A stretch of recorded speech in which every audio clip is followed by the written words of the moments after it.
For listeners who are blind, have low vision, or have another print disability, which makes reading, holding a book, or turning a page difficult or impossible. The content is copyrighted by the respective publishers. For more information, please visit us on the web at nfradioreading.org. Good morning.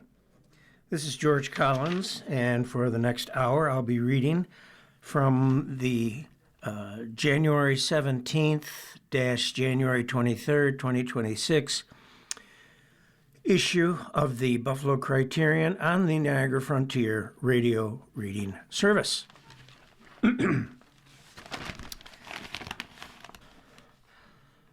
First of all, on the front page of the Criterion, there is a beautiful photograph of three ballerinas that accompanies the headline, Buffalo City Ballet celebrates National Ballet Day and Black History Month with, quote, art in motion, close quote. Buffalo City Ballet kicks off its 54th season, wow, with Art in Motion, a free community celebration that honors dance, local artistry, and Buffalo's vibrant cultural scene.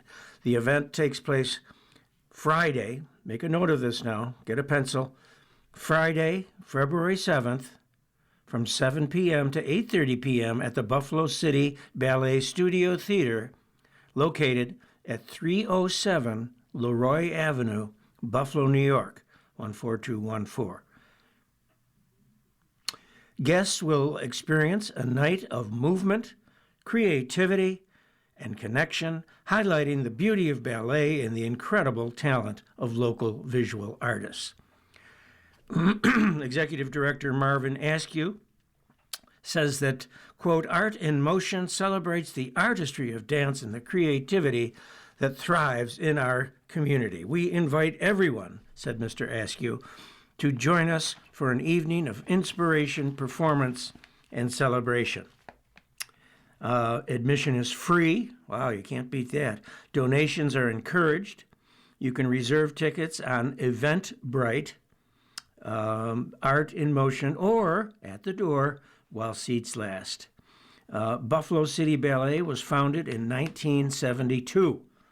Buffalo City Ballet has been a cornerstone of dance in Western New York, offering professional training for young dancers, inspiring performances, and programs that celebrate creativity, inclusion, and community. So if you have a son or daughter or grandson or granddaughter, or you yourself would like to take advantage of the professional training for young dancers, go to the Buffalo City Ballet at 307 Leroy Avenue in Buffalo. The event highlights for the event that's taking place on February 7th from 7 until 8:30. You'll be exploring a curated gallery featuring work by local artists. Enjoy cocktails and appetizers in the gallery space. Experience a live performance by Buffalo City Ballet dancers. Connect and network with artists, dancers, and community supporters, and learn about the programs and their impact on the Buffalo cultural landscape. Well, this sounds like a wonderful event, and I hope some or more of you will be able to attend, because I know how hard the performers and the producers have worked to make this a success. And let me just, on that note, just take a brief pause.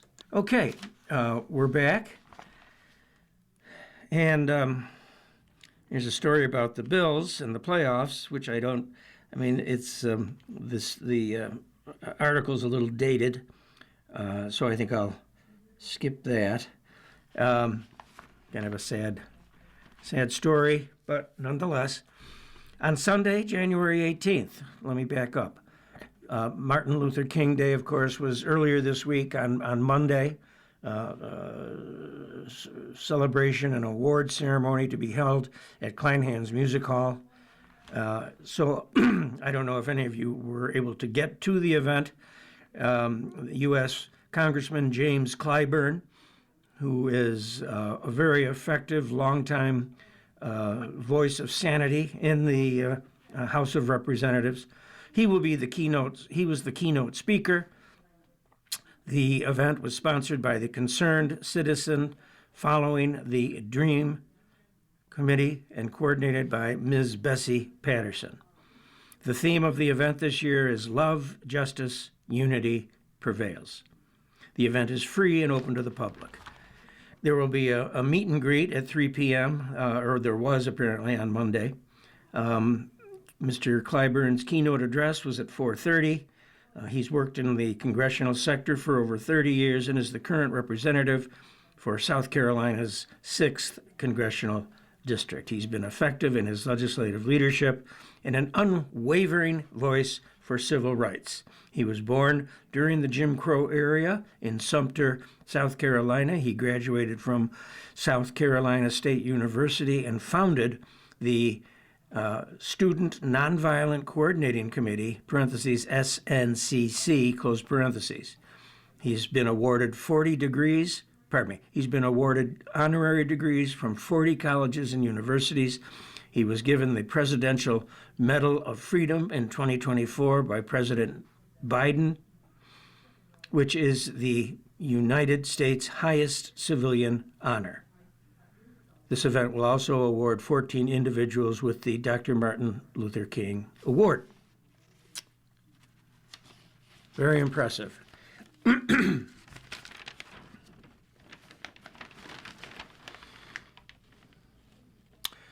All right, moving on. In local news, an article written by Eva Doyle entitled Special Honor from Mayor Ryan. Eva Doyle received a surprise phone call on Monday morning informing her that the newly elected mayor of Buffalo, Sean Ryan, had selected her to receive his first annual Martin Luther King Citizen of the Year Award. This will be his first annual award from his new administration. And she's to get that award at 2 p.m. today, although maybe it was last Friday, January 16th. I'm kind of losing track of the dates here. I apologize. All right, so, and she was to get that in Mayor Ryan's office at Buffalo City Hall. The event is free and open to the public. And Ms. Doyle was, of course, honored to receive such a special honor, especially on the weekend when tribute is paid to the late, great Dr. Martin Luther King Jr., one of the greatest civil rights leaders ever. Many thanks from Ms. Doyle goes to Carrie Saunders, radio talk show host and community leader, for giving Ms. Doyle this important news. To God be the glory for this wonderful blessing. Stay tuned to her column next week for full details of this event. Hopefully, the weather will allow the program to go forward. I would like to encourage everyone to keep up with the weather reports. I think today there shouldn't be any problem if it was taking place today on the 16th. This is still January, and we still have lots of winter ahead of us. If God allows, we will share in this special event. In political news, State Senator April Baskin was named chairman of the Senate Commerce, Economic Development, and Small Business Committee, which is quite a feather in her cap. She is a New York State Senator, April Baskin. She announced that she has accepted this appointment, which is a very important post that aims to focus on strengthening local economies and supporting small businesses statewide. Senator Baskin was quoted as saying, "I am grateful to Senate Majority Leader Andrea Stewart-Cousins for entrusting me to lead this prominent committee at the beginning of my tenure as a state senator. I want to assure residents of New York State, as well as my colleagues in the Senate, that I will remain focused, assertive, and attentive to all economic development and small business reform and practices across our great state." That is a very important position that she has been appointed to, and I'm sure she'll be able to do a good job there. Senator Baskin brings extensive economic development experience to the role.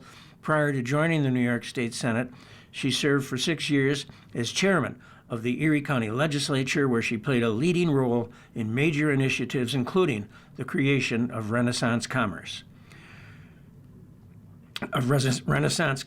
Park in Lackawanna, and securing Erie County's first ever NFL community benefits agreement with the Buffalo Bills.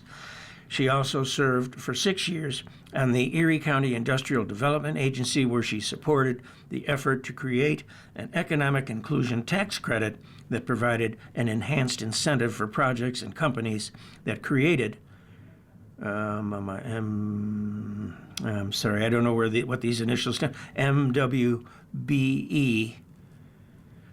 and small business contracting opportunities, all of which will make our community stronger and more vibrant and profitable. While serving in the county legislature, Senator Baskin passed small business-focused legislation, such as the modernization bill that increased opportunities for such businesses in Erie County. She also launched a pilot program that connected marginalized business owners to corporate contracting opportunities, generating a total of $1 million in revenue for participating businesses. Senator Baskin currently has a package of bills aimed at expanding public and private contracting opportunities for small businesses across New York State. Majority Leader? I think so. Majority Leader Andrea Stewart Cousins, who appointed Senator Baskins to this position, said that Senator Baskins' tenure on this committee has given her the opportunity to demonstrate a steadfast commitment to economic development and helping small businesses thrive across New York. I look forward to having her leadership in this new role. Senator Baskin will also continue serving as chairperson of the Senate's Procurement and Contracts Committee. So, that's very, very encouraging and a feather in April Baskin's hat. So, moving on.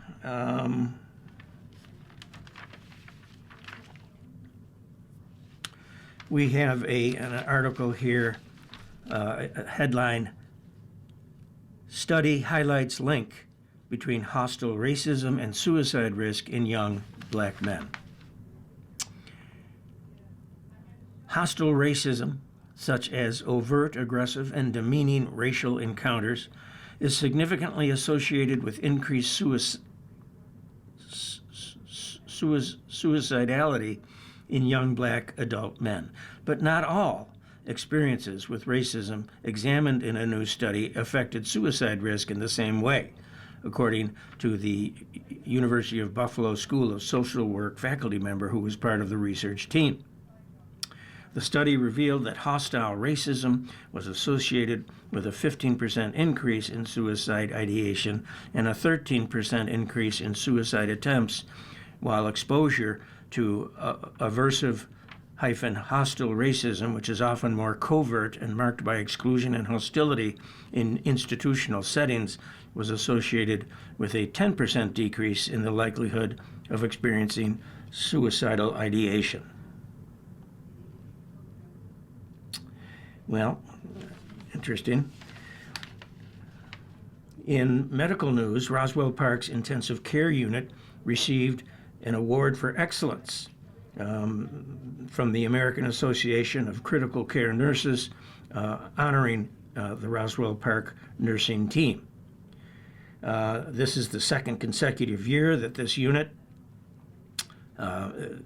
and the name of the unit, by the way, is the Roswell Park Comprehensive Cancer Center's Intensive Care Unit. This is the second year in a row that the unit has received the honor, which recognizes high-quality, patient-centered care for acutely ill patients. The Roswell Park ICU team was recognized this year at the silver level. The Beacon Award for Excellence recognizes individual nursing units as opposed to whole hospitals and facilities that consistently improve outcomes and align their practices with the standards of the AACN's, that's the American Association of Critical Care Nurses. They publish standards called Healthy Work Environmental Standards, and these standards act as kind of the standard for performance for these very talented and dedicated nurses. Units meet rigorous criteria in the following areas, such as leadership structures and systems, appropriate staffing and staff engagement, effective communication, knowledge management, learning and development, and evidence-based practices and outcomes measurement. The American Association of Critical Care Nurses honors the nursing team for the second year in a row, which I already said. This recognition reflects our ICU team's constant commitment to delivering exceptional patient-centered care every single day, says PhD Dr. Andrew Storer, who is also a nurse and nurse practitioner and the Chief Nursing Officer and Senior VP of Patient Care Services and Nursing at Roswell Park.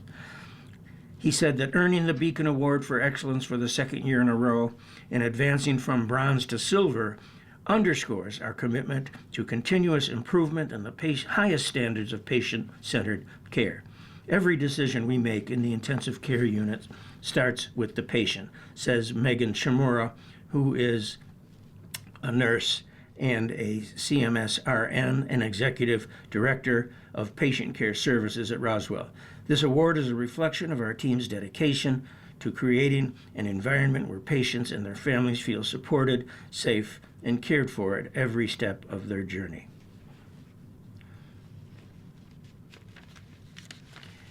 And let me just take a second to give you a little background on the Buffalo Criterion.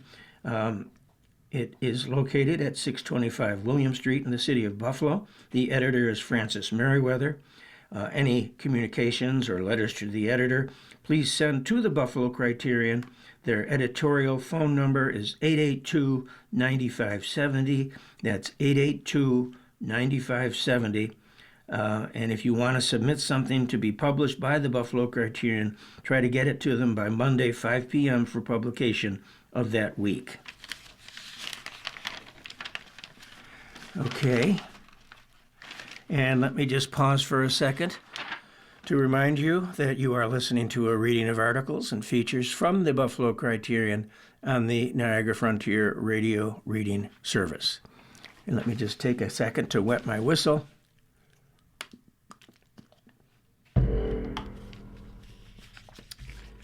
And turn the page.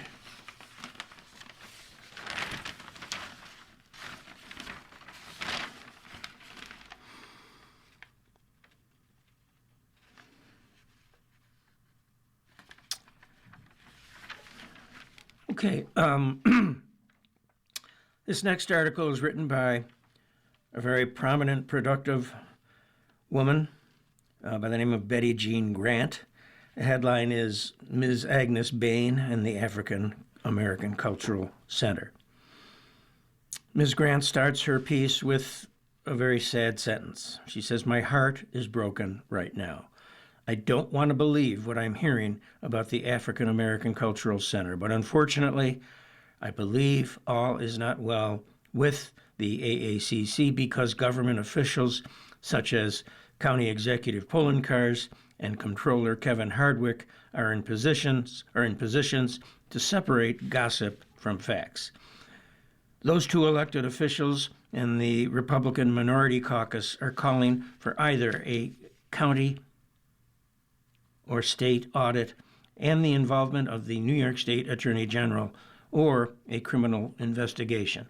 These people are not playing around! Exclamation point. Is this a setup for finding a connected fall guy to blame? Question mark. She says, well, if it is, I will not be surprised. Surely, y'all have not forgotten the, quote, Get Betty Jean Grant and the cell phone/stamp in vote campaign of several years ago. I don't remember that, but in any event, those people had picked out a jail cell for me. But thanks to my lawyer, Judge McLeod, and as well as esteemed attorney Peter Reese and a few community supporters, we thwarted their efforts. According to the county leaders' press releases and other edits that stated that not only did the AACC receive hundreds of thousands of dollars that it was not eligible to receive, some of the center's staff and board members pilfered. That's a strong word. The center's current executive director's exact words, by the way, pilfered funds that were allocated to the cultural organization from the county in the form of a grant for the 2021 through 2023 county budgets. If it is proven that those entrusted with the stewardship and well-being of not only the financial aspect of the organization, but the cultural mentorship, safe haven, and educational upliftment roles, then they have diminished the role AACC has played in the lives of countless impoverished children on the east side of the city. And for over 42 years, Ms. Agnes Bain was there at that center, making sure her, quote, babies, close quote, were taken care of. I do not know if Ms. Bain had children that she gave birth to. However, I can point to thousands of children that she helped raise. And I personally remember Agnes Bain and what a lovely woman she was and what a productive, energetic woman she was at the African American Cultural Center that she ran successfully for so many years. Agnes Bain started working at the newly founded Cultural Center as part of the staff in 1977. She served as a gopher, whose duties included making coffee, running errands, and as a clerk/secretary and other jobs that the founder, Mr. Malcolm Ernie, needed her to do. Ms. Agnes was so efficient that Mr. Ernie stepped down and hired her as the center's second executive director for 1978. Ms. Bain, I cannot permit myself, says Ms. Grant, to call her just Agnes, ran that center so well that she was still its executive director when she passed on January 28th of 2020. And she has been greatly missed by many, many people in that community.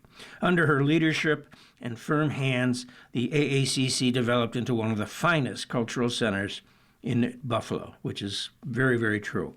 They also had the baddest, quote-unquote, baddest drummers and dance troupe around, and in the 1980s and 90s used to travel and perform all across the United States. I didn't know that. That's incredible. I knew Ms. Bain long before I became a county legislature and had to approve the grants applications that were required by the county in order to receive county funding. Ms. Agnes always submitted flawless requests for funding applications, and at one time, around 2009, 2011, the Cultural Center was one of a few nonprofit organizations that had 501c3 status to qualify to apply for grants directly from the different levels of government. Those agencies and groups that needed funding but did not have 501c3 status had to have what we call a, quote, pass-through organization, close quote, receiving and dispersing the funding to them. The African American Cultural Center acted as a pass-through agency for groups such as Buff City Hoops, Stop the Violence Coalition, Family Fishing Days, Kwanzaa, Juneteenth, Roebling Avenue Block Club, We Are Women Warriors, Community Voice, and numerous other East Side groups over the years. So in essence, Ms. Bain was vouching for the credibility and validity and trustworthiness of these other organizations who had not yet been able to reach the requirements of getting 501c3 status. In 2009, with the election of a county, bear with me here, I have to get to page 8.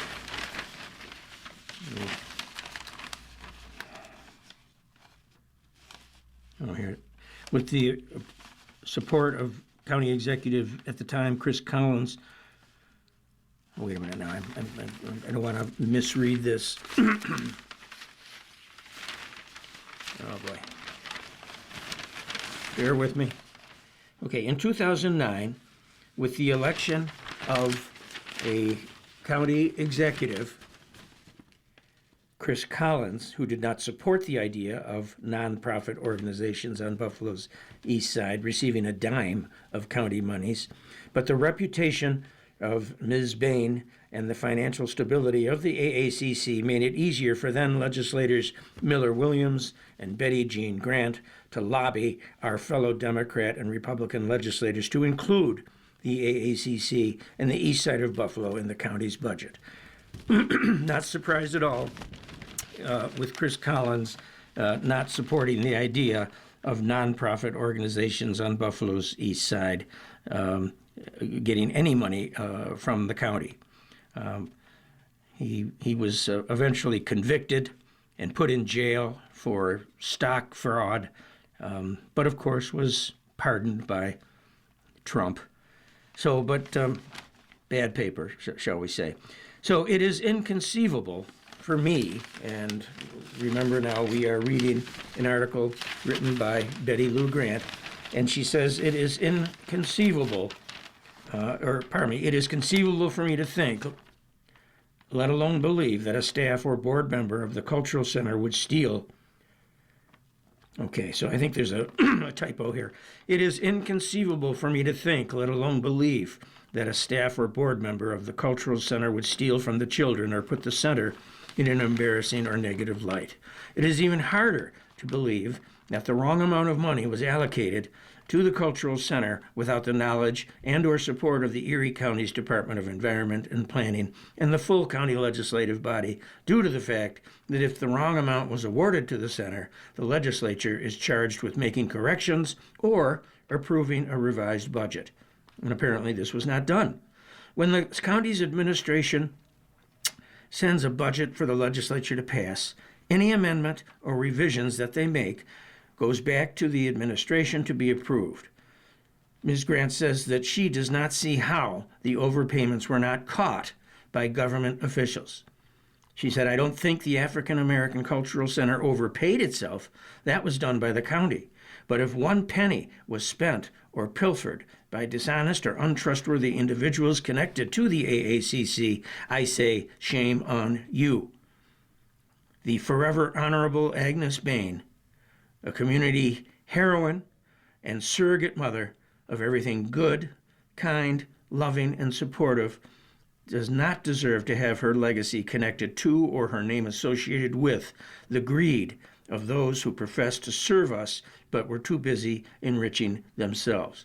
Excellent article by Ms. Grant, and the observations that she makes seem to be 100% correct, and supporting the memory and the good works of Agnes Bain is certainly a project or a position that I would personally endorse 100%. All right, here's an article about other business success. There is a company called Surianello General Concrete, and it is beginning its third generation of family leadership, which is very impressive. This contracting company sets the standard for Western New York women-owned concrete businesses. Surianello General Concrete Contractor, Inc., a cornerstone of Western New York's construction industry since 1957, is proud to announce that Clarissa Surianello has officially assumed the role of president and major shareholder of the company. As the third generation of her family to assume the primary leadership role, she notes that her vision for the business is twofold. One, let me quote what she says here. It's an incredible honor, she says, to continue the legacy that my family has built. My chapter of leadership will be focused on advancing the growth, strategic planning, and standards embodying our family's business name while remaining rooted in the same principles that have guided Surianello for decades: integrity, reliability, and a commitment to quality workmanship. Company engineer Frank Surianello is a second-generation leader of the contracting company. He has played a pivotal role as well in expanding their concrete capabilities and services and serving as a valued mentor and technical advisor for the family's next generation, which is, of course, Clarissa Surianello.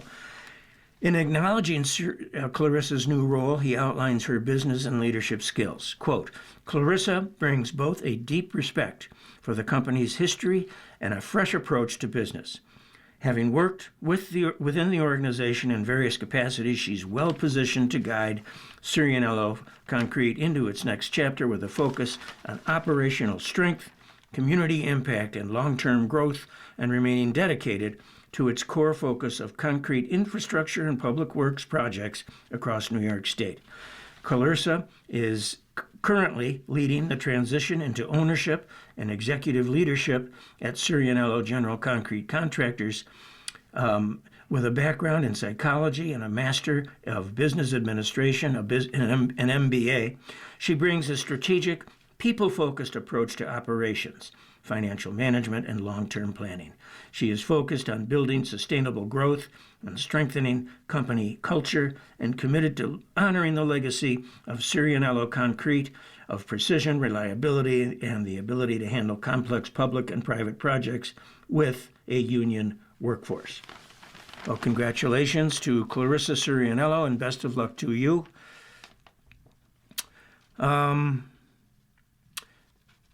With regards to the first major snowfall of 2026, and before I read that article to you, let me just pause and remind you that you are listening to a reading of articles and features from the Buffalo Criterion on the Niagara Frontier Radio Reading Service. And let me again pause to wet my whistle.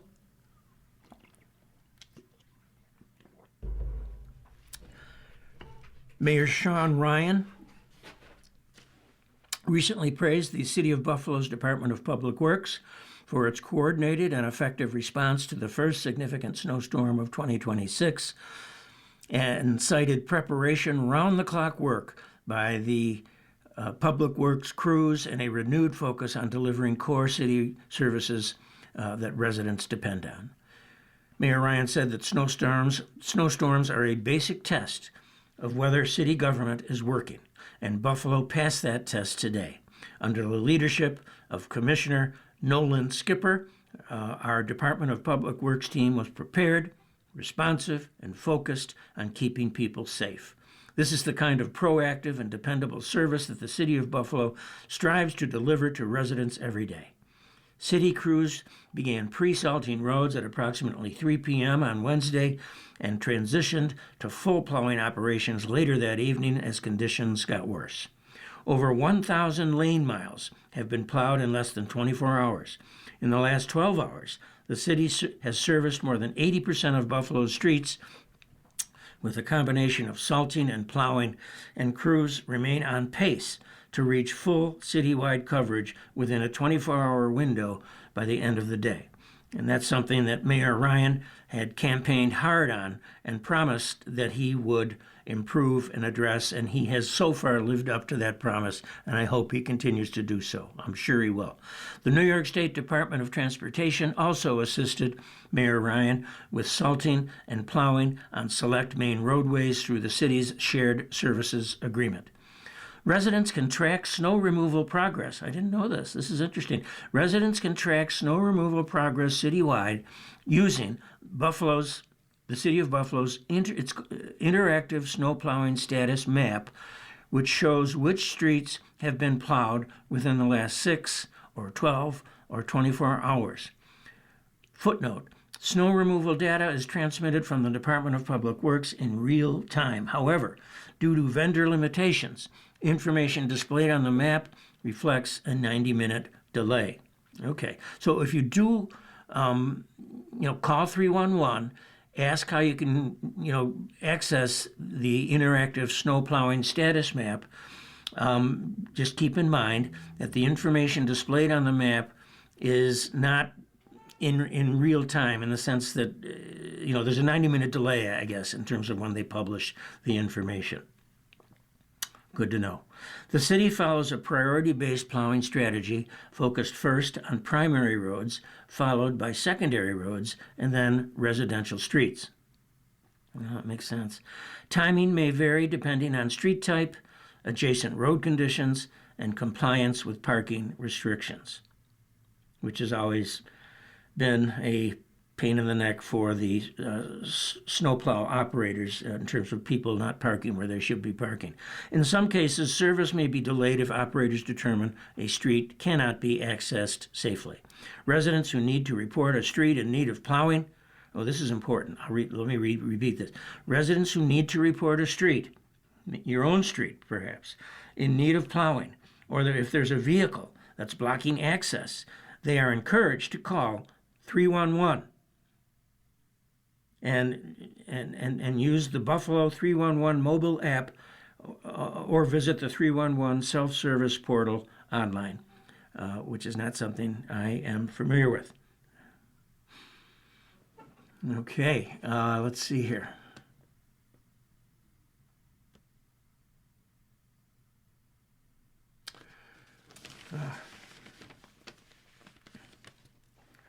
The next headline, this is more of a cultural type article. The Erie County Department of Environment and Planning, on behalf of the Erie County Art and Public Places Committee, has prepared a draft of the 2026 Erie County Master Public Art Plan. My son is very active, by the way, in the Erie County Public Art Plan, and that takes the form of beautiful murals that are painted on the sides of buildings and other such efforts.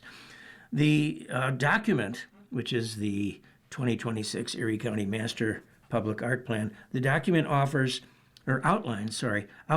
the committee's goals and objectives relative to the selection, commission, placement, and maintenance of public art projects. Citizens can provide input on the 2026 Erie County Master Public Art Plan. It is available for public review at the Erie County Department of Environment and Planning, which is located at 95 Franklin Street, room 1064.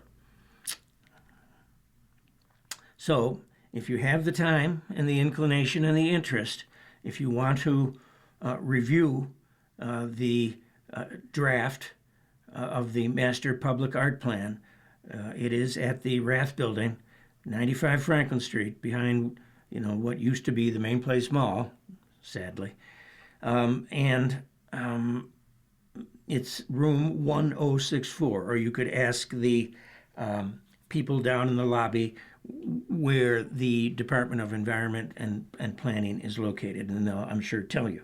You can also review it, this might be a better option, online. All right, get your pencils out at www.erie.gov/public-art. Let me read that one more time. If you want to see what the Master Public Art Plan or the draft of it is what it's proposing, and you can get on the website to see it at www.erie.gov/public-art. A public hearing to receive comments on the draft plan will be held on January 27th, which I think is next week, at 4 p.m. at the Birchfield Penny Art Center on Elmwood Avenue on the Buffalo State University campus. So that's something to, if you want to do that, what time is that? 4 p.m. at the Birchfield on Elmwood Avenue, across from the AKG Art Museum. A public hearing to receive comments on the draft plan. So sounds to me like you probably have to you'd have to go online and look at the draft Master Public Art Plan, and then show up, if you want and you have the time and interest, show up on the 27th of January at the Birchfield to make your thoughts known. You could also send your written comments to the Erie County Department of Environment and Planning. There's a woman, Colette Ballesteri, who is the assistant project coordinator. You could send those to her. Or by email, so many options here, which is good. Or you can send your comments by email to publicart at Erie County, pardon me, start again. You can send your comments to email publicart@erie.gov, period. The meeting location is fully accessible. Individuals requiring language assistance, accommodations, or materials in an alternate format should contact Marilee Ortiz at erie.gov. And that would be marilee.ortiz@erie.gov.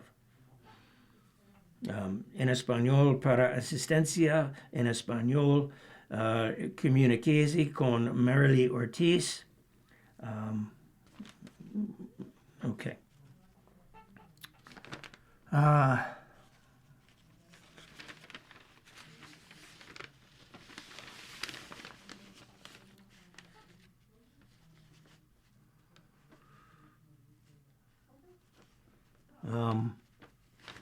Let's see here.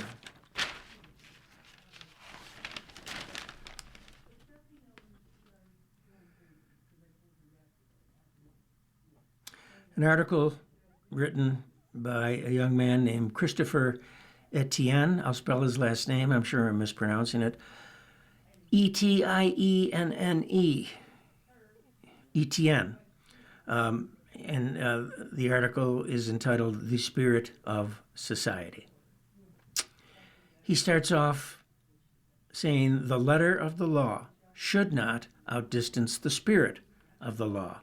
The letter of the law rests in systems, but the spirit of the law rests in the hearts of the people. The late Supreme Court Judge Learned Hand, how's that for a name? First name Learned, last name Hand. Very, very famous judge who lived in the first half of the 20th century. He may have been a New York judge, but in any event, the late Judge Learned Hand, who served as a federal district and appellate judge for more than 50 years, delivered a speech in 1944 that was entitled "The Spirit of Liberty."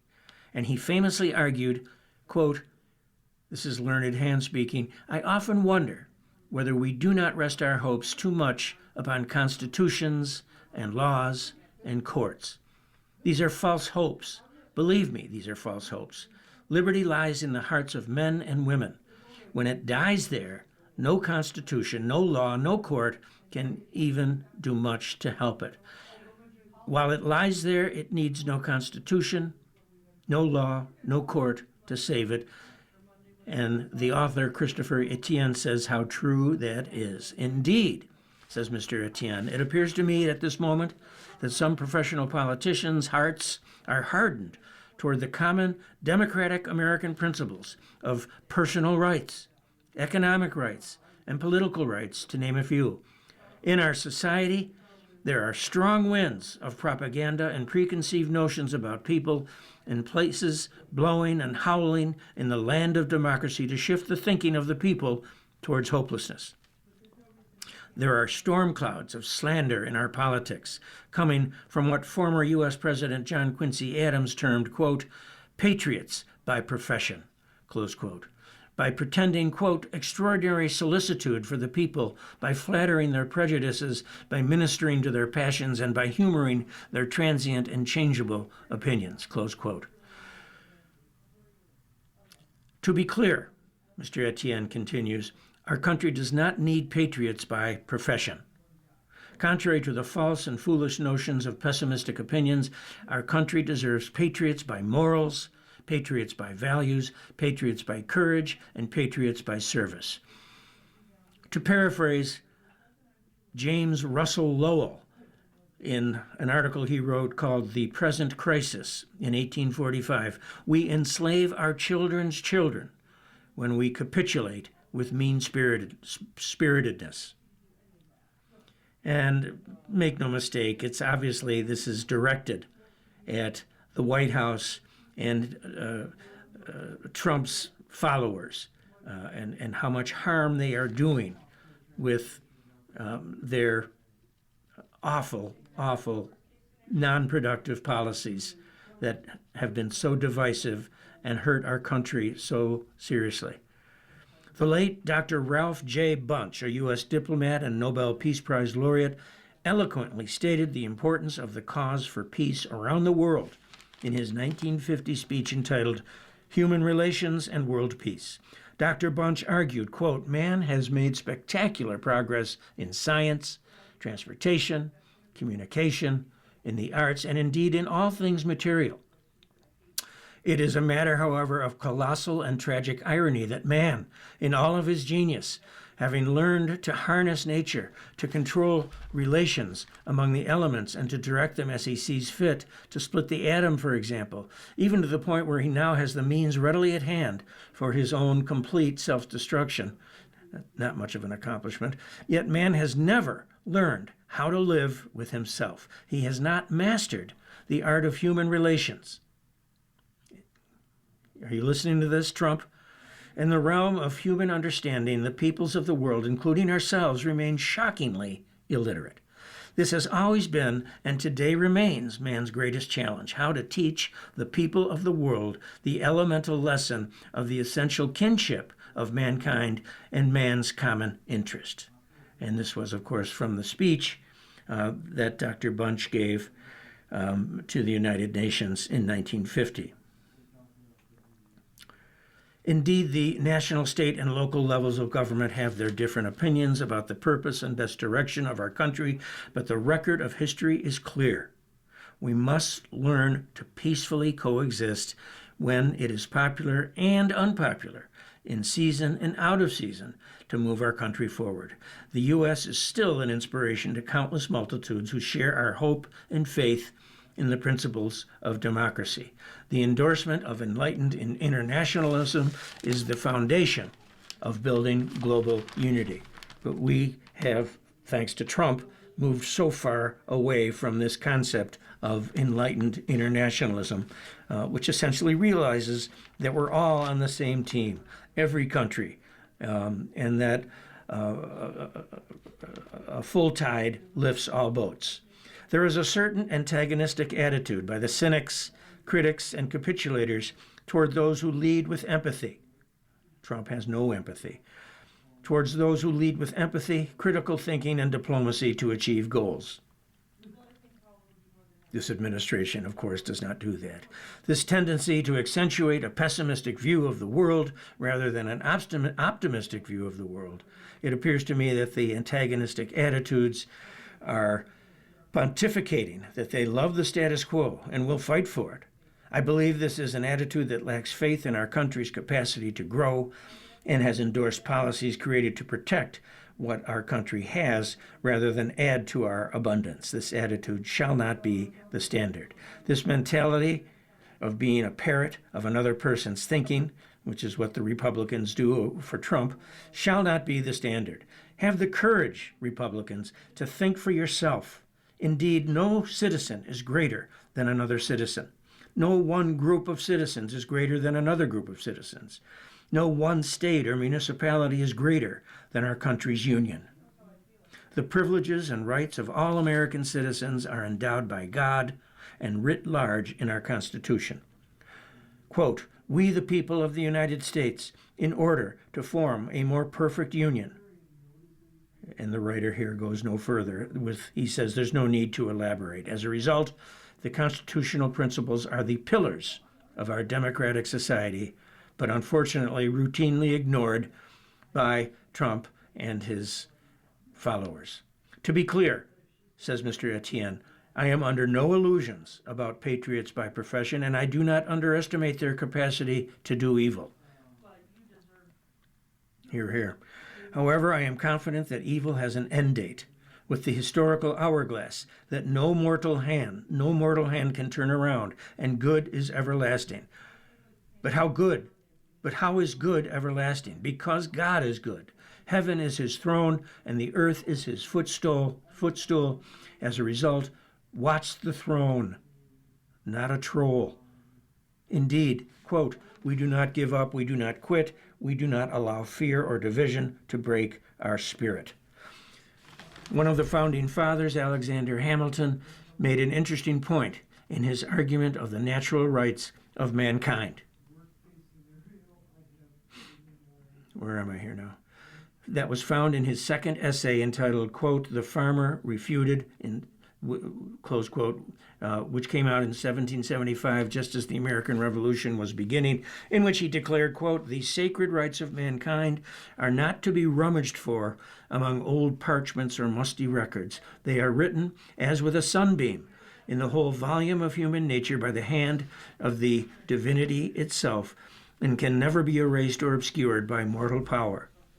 For that reason," Mr. Etienne says, "I have great faith that we, the people, from all corners of our country, rural, urban, and suburban, shall work together pardon me, so that America can again begin its forward march using the power of reason, not the hot temper of emotion like Trump does, to inspire service in the public interest." I believe that it's a wonderful article that Mr. Etienne writes here, and I'm so glad and grateful to him that he took the time to write it for all of us to benefit from, and essentially to keep our chin up, and that this Trump nightmare will eventually pass, and we can again resume our forward march using the power of reason and not Trump's hot temper of emotion and insults. I remember, I think the late, great Martin Luther King said that the arc of justice does not move quickly, but it inevitably will move in the direction of justice for all. Okay. Let me take a moment to remind you that you are listening to a reading of articles and features from the Buffalo Criterion on the Niagara Frontier Radio Reading Service. Let me wet my whistle.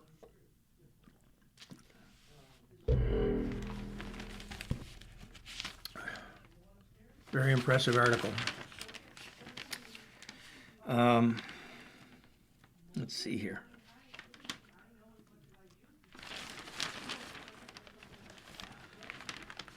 Okay.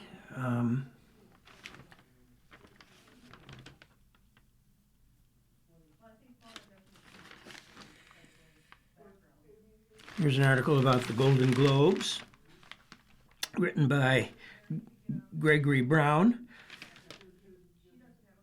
And then the headline is, "And the Golden Globe Award winners are... ... The Buffalo Bills went on the road to Jacksonville and did what few people expected. They beat Jacksonville 27-24 in a playoff clash that raised our collective blood pressure of just about every Bills fan in the 716 area code and far beyond. With the Golden Globe Awards that were televised later that night, it seems only fitting that we recognize the Bills with their own awards.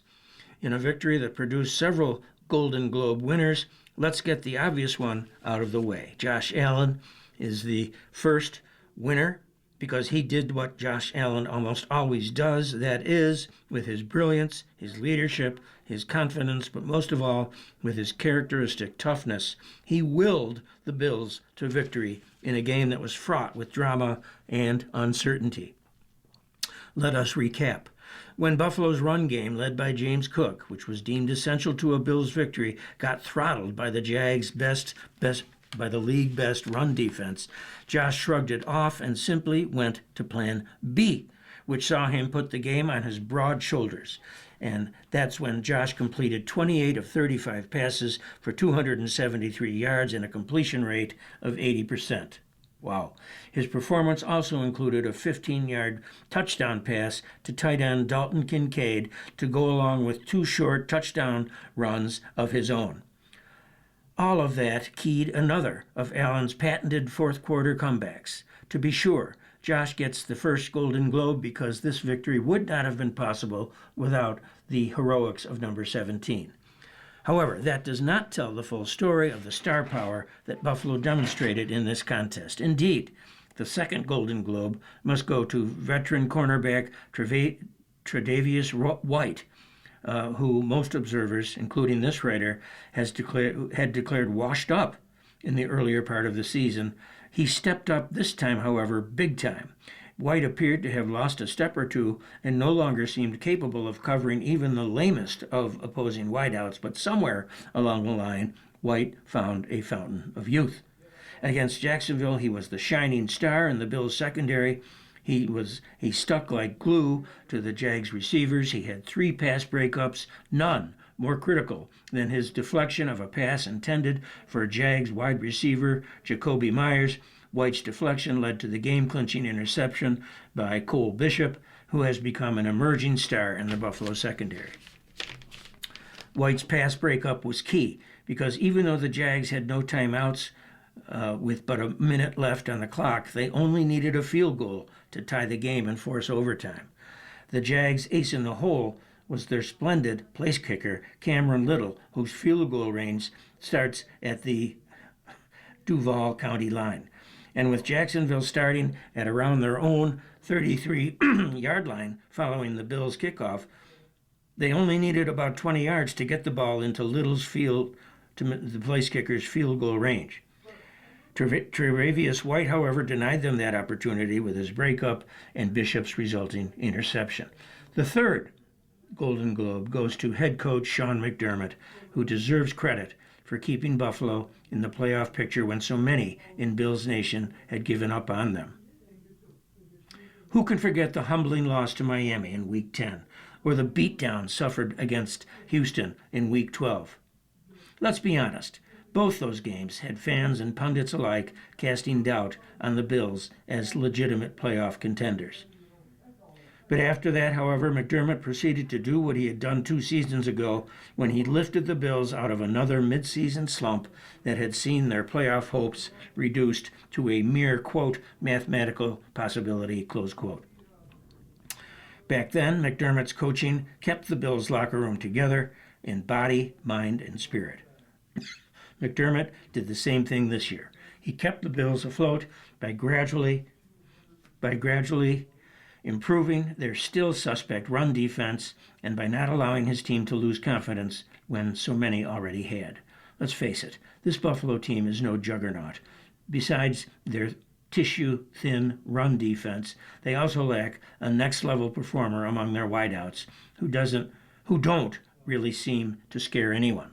And yet, the Bills have persevered. And the reason for that lies mostly with McDermott's leadership and calming hand. And so tragic that a week ago he was let go by owner Pagula.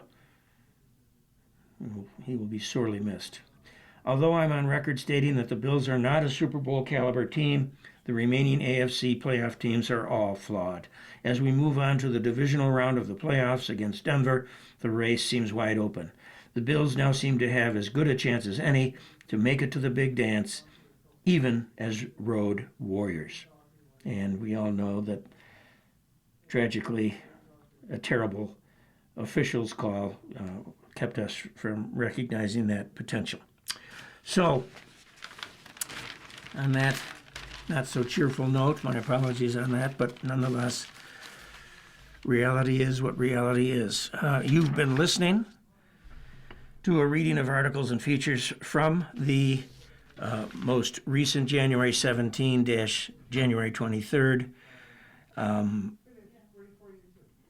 issue of the Buffalo Criterion. We read from the Buffalo Criterion every Friday at 7 p.m.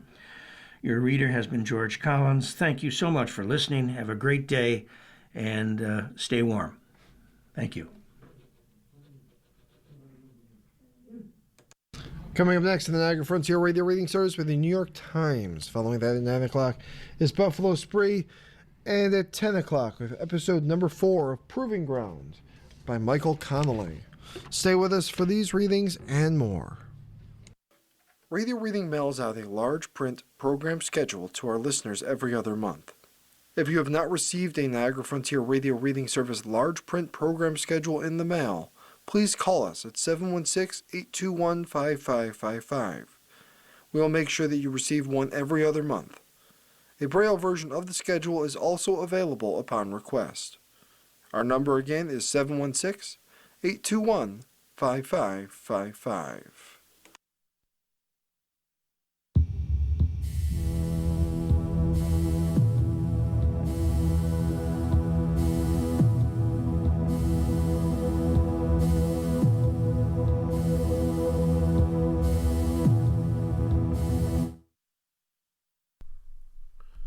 Hello, this is Mark Greyer.